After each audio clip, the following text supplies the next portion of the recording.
ശ്രീകണ്ഠേശ്വര ക്ഷേത്രത്തിലെ ശിവരാത്രി മഹോത്സവത്തിന് ഭക്തിനിർഭരമായി കൊടിയേറി. ക്ഷേത്രതന്ത്രി പറവൂർ രാജേഷിന്റെയും മേൽശാന്തി ഷിബുശാന്തിയുടെ മുഖ്യ കാർമ്മികത്വത്തിലായിരുന്നു കൊടിയേറ്റം.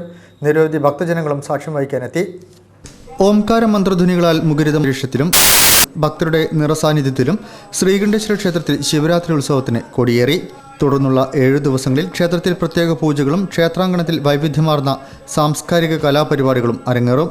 ക്ഷേത്രം തന്ത്രി പറവൂർ രാകേഷ് തന്ത്രിയുടെയും KV ഷിബുശാന്തിയുടെയും മുഖ്യ കാർമ്മികത്വത്തിലായിരുന്നു ഉത്സവം കൊടിയേറിയത്.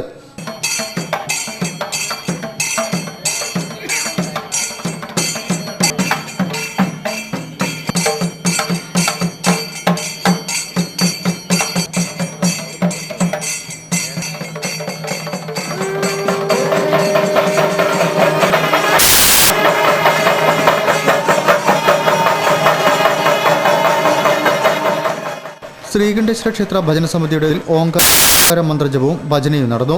ക്ഷേത്രയോഗം ഭാരവാഹികളായ PV ചന്ദ്രൻ, P Sundar Das, Anirudhan എഴുത്തപ്പള്ളി, E Suresh, KV Arun എന്നിവർ പരിപാടികൾക്ക് നേതൃത്വം നൽകി. തുടർന്ന് കരിമരുന്ന് പ്രയോഗം നടന്നു.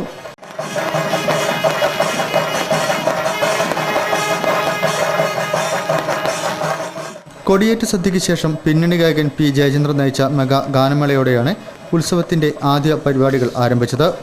കഴിഞ്ഞ ദിവസം പുലർച്ചെ ഗണപതി ഹവനം, മൃത്യുഞ്ജയ ഹവനം, ധ്വജപ്രസാദ ശുചീകരണ ക്രിയ എന്നീ വിശേഷാൽ പൂജകളോടുകൂടിയാണ് ശിവരാത്രി ഉത്സവം ആരംഭിച്ചത്. ശിവരാത്രി ഉത്സവത്തിന്റെ 2ാം ദിനമായ ശനിയാഴ്ച രാവിലെ എഴുന്നള്ളിപ്പിന് ശേഷം ആനയൂട്ട്, പറവെപ്പ്, നിലവിളക്ക് സമർപ്പണം എന്നിവയും നടന്നു.